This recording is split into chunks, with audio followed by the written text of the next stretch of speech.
In this lecture, we're going to talk about the origins of a national government in America. And this is very important to consider because prior to the creation of a beginning of a national government, America had never really experienced unity, which is often why, when we think of federal government today, many of us look to the national government as being our more important government, and our state governments really dealing with more local issues. When in fact, in American history, it had been state governments that had really been the national government for each of the people living in that state. And national government was looked at as sort of a farce because why would there be a super body that would tell each individual state what to do? How would they know better than the people actually living in the state that could legislate their own affairs? And to have national law that affects every single state was unheard of because up to this point each colony had been functioning as if it was its own country.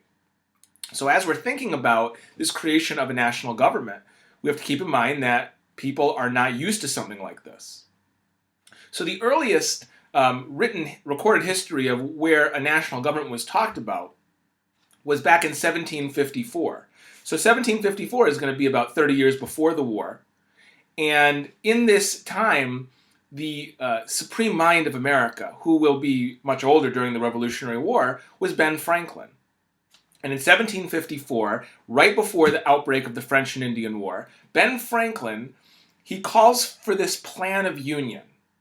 And the Plan of Union models after the Iroquois League of Nations, sort of a representative government where each state would have representatives, similar to our government today, and they would all together have a collective voice to give to Parliament, and therefore we would be able to have some sort of national authority when Parliament had any issue. So instead of each state dealing with national issues, foreign issues, war independently, we would have some sort of connection. It would be a very loose connection, and it wouldn't necessarily legislate national laws in America. But it was the first attempt at creating this national concept of government for America, not just for each individual state.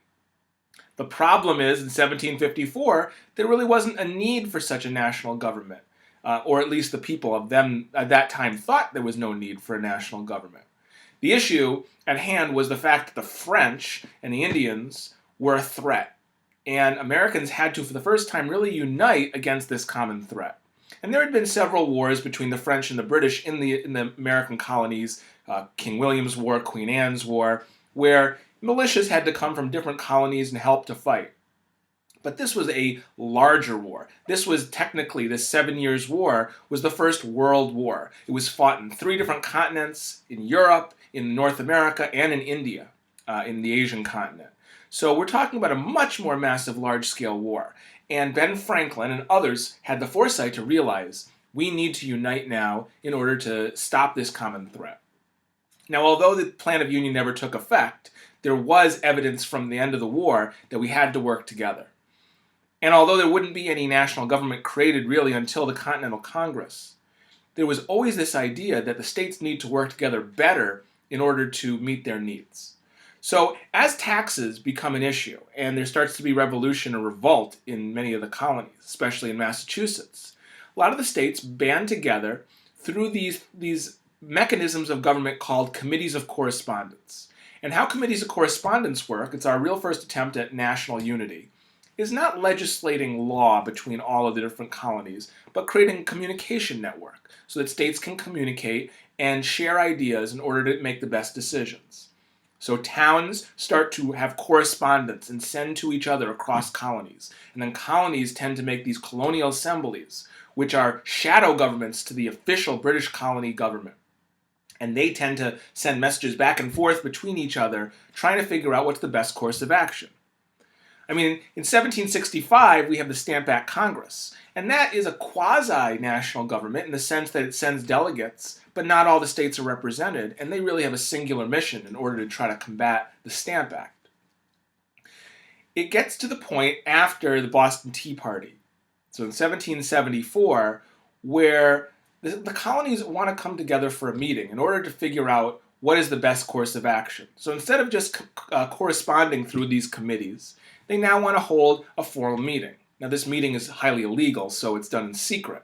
It's done in the center point of the colonies in Philadelphia, which at this time was the largest city, the most multicultural city. And in Philadelphia, it was looked at as being the main colony. I mean, Virginia maybe had the most people. Massachusetts also was one of the older colonies, but Pennsylvania tended to be more of a moderate colony. So they were looked at as real leaders. Ben Franklin comes from Pennsylvania. So they meet in Philadelphia in 1774 at a meeting called the Continental Congress. And at this first Continental Congress, you really have three factions of people who travel to this conference. So it didn't matter what state you came from, because within states like Pennsylvania, you had all three. From states like Virginia, you had maybe a larger contingent of loyalists, but you still had representatives who were more on the radical side, like George Washington. So these three factions, the first I just mentioned, the Loyalists. Loyalists were those American citizens who were loyal to the crown. They believed that any attempt to try to go against the British government would lead to ultimate doom and would completely disrupt their way of life, and they felt that it was worthwhile defending the British crown and trying to stop this revolution before it started. On the other hand, you had the radicals. And although they were not talking independence yet, they didn't have an argument about breaking away from England. They did believe that there was complete reform needed, that Americans needed a spot on Parliament, that we needed representation before taxation, that we should undo all of these laws and punishments made to the colonies that we have no control over.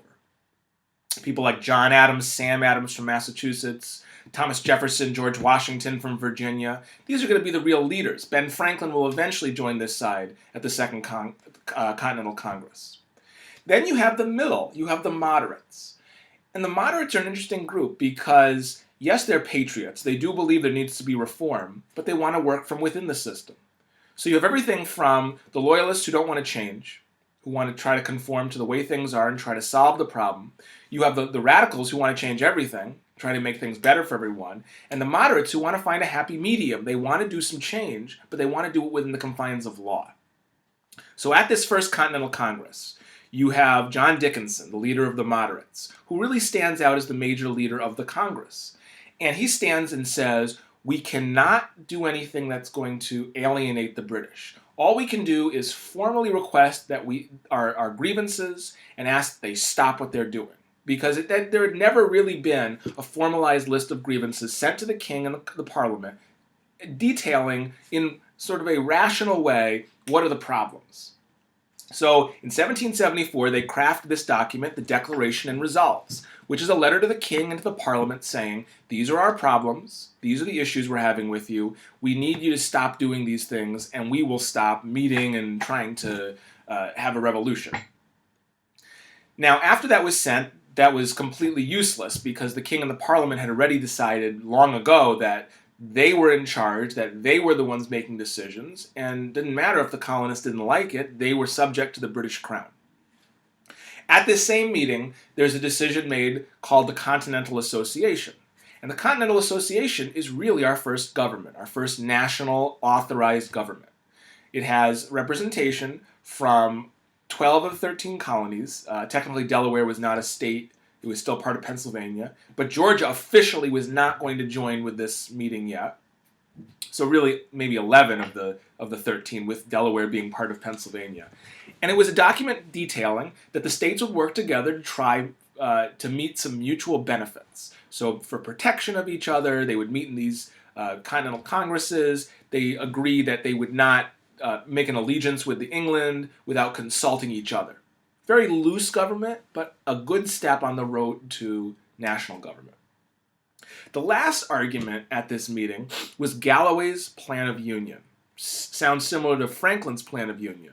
Except now in 1774, Joseph Galloway was a loyalist. And he was looking for a way to get this meeting to stop and trying to get people happy about being British citizens even though they don't necessarily agree with the laws. So Galloway's Plan of Union called for each state to have representation in a national American parliament. The American parliament would meet, make decisions, and then give their suggestions to the British parliament for consideration. They would have actually no real power except the fact that they were legitimately authorized by the British to meet. Well, people like John Adams and they knew immediately that this was just a front. This was not going to be an effective way of dealing with problems. It was simply just to appease the British. And as a result, at the next Continental Congress, the Loyalists were not asked back because the Patriots, as they became known as, realized we can't legitimately deal with this problem if we're going to keep appeasing the British. We have to do something and stand up for our rights. So the First Continental Congress, famously John Adams talks about how it was a complete waste of his time. It accomplished nothing. It simply said what everybody knew already. It created this Continental Association, which would have been created anyway, and it pointed out the fact that there are all these loyalists who really want to support the British, and there's no good solution how to deal with the fact 1/3 of Americans are loyalists. So all the delegates go back home, and within that time, the Revolutionary War starts. So we have Lexington and Concord, we have the Battle of Bunker Hill starting, and Massachusetts is really the center of all these problems. When we come back in the Second Continental Congress, John Adams and Sam Adams have to try to ask this group of people for support. And many don't want to give him support, or don't want to give Massachusetts support, because they feel, much like they have for the past 150 years, each state is sort of on its own. Yeah, we'll help you when it's mutually beneficial to us, but we're not going to send soldiers into Massachusetts to try to defend for problems that you caused. So John Dickinson, the entire time that he was in the Continental Congress, up until the Declaration of Independence, his belief was, we cannot beat the British. It is a feeble attempt. We can stand, we can speak our mind, we can fight for what we believe in, but when we start fighting in a war, we're going to lose.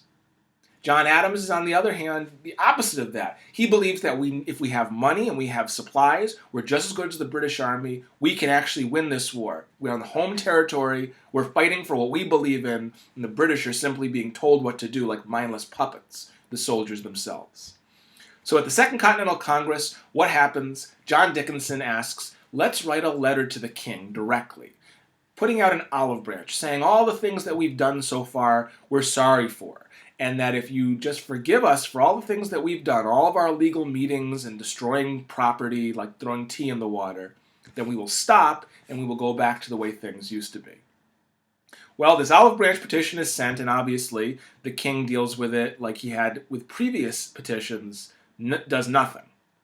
So after the olive branch petition, the Congress is slowly changing. You have people moving from the moderate side of John Dickinson's perspective to the radical side of John Adams' perspective. And over the next couple months, through careful manipulation, and I do say manipulation because government is all about getting people to believe what you want them to in order to serve a purpose. So the leaders of the radical movement had to convince many of the moderates that this was the right way to go. And slowly, through this strong arming and manipulation, John Adams, Sam Adams, Ben Franklin, Thomas Jefferson, they were able to get a majority on their side. And in the final vote, by 1776, independence had been the issue. John Adams had brought it up as being the only way to solve the problem is to declare independence, because only then can we be free of the bonds of the British. So soon after declaration was officially voted on, John Dickinson, as a bit of irony, who was against war, he refused to fight in the war, but he loved his country. And what was his country? Pennsylvania. So when the war begins, John Dickinson is commissioned as a soldier, as a leader, lieutenant in the Pennsylvania militia, and does end up serving in the Revolutionary War. Which is a great example of the Founding Fathers, that no matter what they philosophically think, their country was most important to them. And this is what separated loyalists from moderates. Loyalists were not willing to give up their life in order to defend their country and everything they believe in. Whereas the moderates were patriots. They were people who philosophically may have been opposed to war because they thought it would end in failure, but they did believe in the essential message of independence and freedom for the American people. So when we think of the differences between the First and Second Continental Congress, the First Continental Congress was a showplace. It was there to assemble the people and to put on a show to say we're trying something. John Adams knew that was not good enough.